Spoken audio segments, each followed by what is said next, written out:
Kentucky. This is WYMT Mountain News First at 4.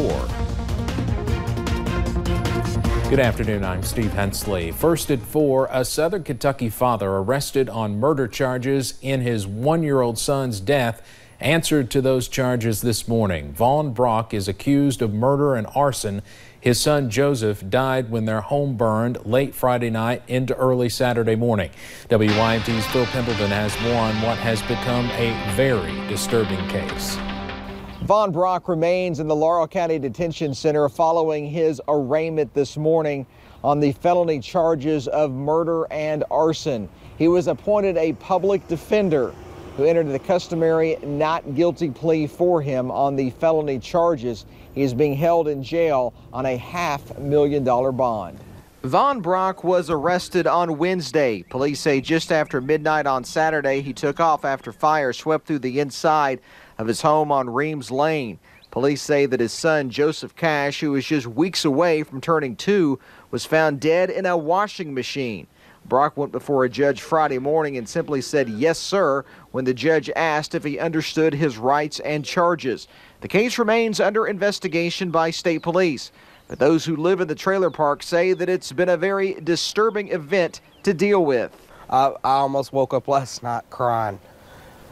No, because I just recently found out yesterday that that was on purpose, because we found out what the charges was. And Vaughn will be back in court next Tuesday morning for a preliminary hearing, and that is when the judge will consider whether to forward the case on to a grand jury for possible indictment. In Laurel County, Phil Pendleton, now back to you.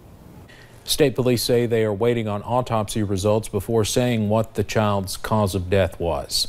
We now know the name of a man killed in a deadly crash this morning in Bell County. The coroner's office says 33-year-old James Hatfield died at the hospital following a crash on U.S. Highway 25E in Pineville. An autopsy is scheduled for tomorrow. We'll have more on that crash at 5:30. Almost a year later, the man accused of shooting Mike Jones in Johnson County is still waiting for trial. Jones's family spoke to WYMT's Lauren McCourt about seeing Walter Lee Curtis walk out of the courtroom and not behind bars.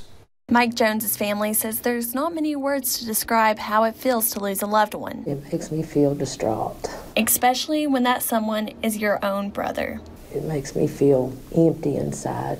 In August 2018, a grand jury indicted Walter Lee Curtis on a manslaughter charge. He is the one accused of killing Jones. My brother can't speak for himself, of course, since his life was taken. Jones' sister, Sherry Caudle, says he was the type of guy that instantly became your friend. He loved to live life. He had a lot of friends. For more than 20 years, he took care of his sickly father. That's basically his life thing, was taking care of my dad. I don't know what my dad would have done without him. And now, since Jones is gone, all she wants is answers to why the man who allegedly shot her brother is not behind bars. I don't feel like anybody should take somebody else's life. Curtis is currently on house arrest. Seeing him today did not bother me. And on Friday, he stood before the judge. But seeing him walk out of the court, not being locked up, not being behind bars for this, really bothers me.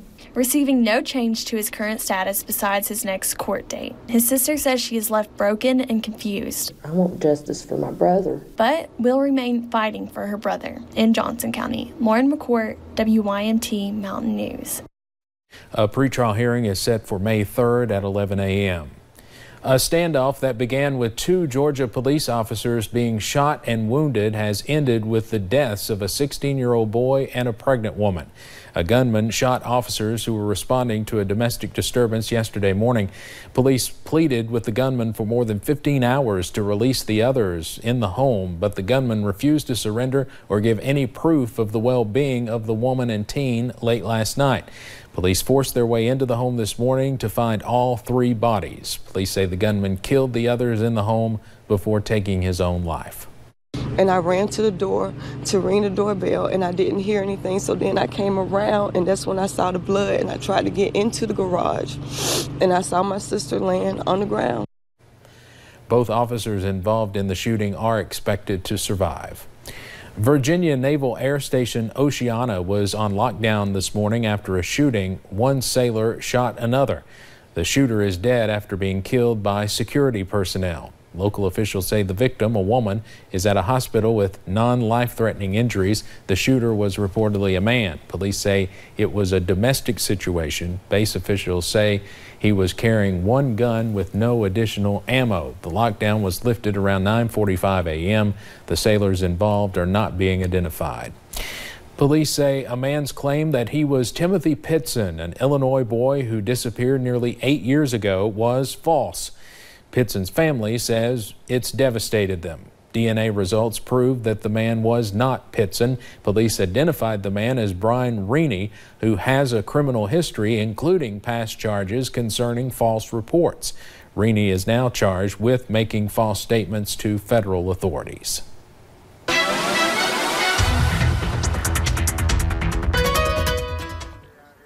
I'm out here at the ARH Medical Mall parking lot here at the pantry food drive that we are having here in Hazard. Power up the pantry. Let me just say, we just got a huge donations from HGTC here, and you still have time to donate. We'll be out here until 6 o'clock, seeing pockets of sunshine for today. Mostly cloudy skies, though, really taking over the area. As we look at some of our cameras, you'll notice here, as we look at our Stonecrest camera, we're seeing those mostly cloudy skies as well. And as we look outside into Jackson, you're going to notice those mostly cloudy skies. Temperatures into the lower 60s, dew points in the lower 50s, so it is actually feeling a little bit warmer out here. It was a little bit muggy earlier this morning too after the rain came through. Those temperatures into those low to mid 60s for now, and really we're going to see them drop a little bit as we head into those overnight hours, but not too bad since we will see those temperatures really remain into the lower 50s.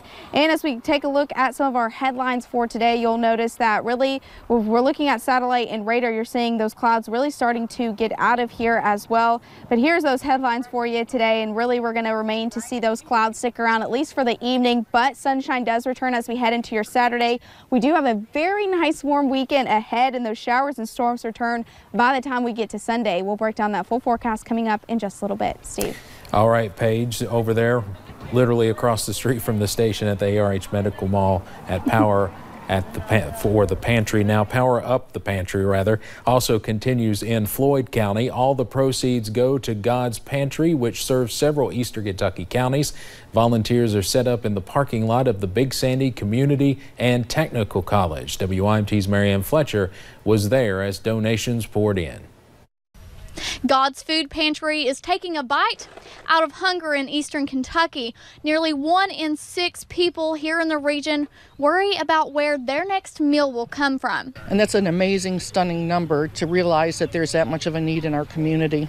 With the shocking numbers I just told you, events like Power Up the Pantry help eastern Kentucky grow as a community. Sherry Zelko with Big Sandy Community and Technical College says their collaboration with God's Pantry is a good fit. Because by attending Big Sandy Community and Technical College, they can get a certificate or degree to help them get a job to earn a livable wage. All of the proceeds from today's event will help replenish the God's Pantry Food Bank.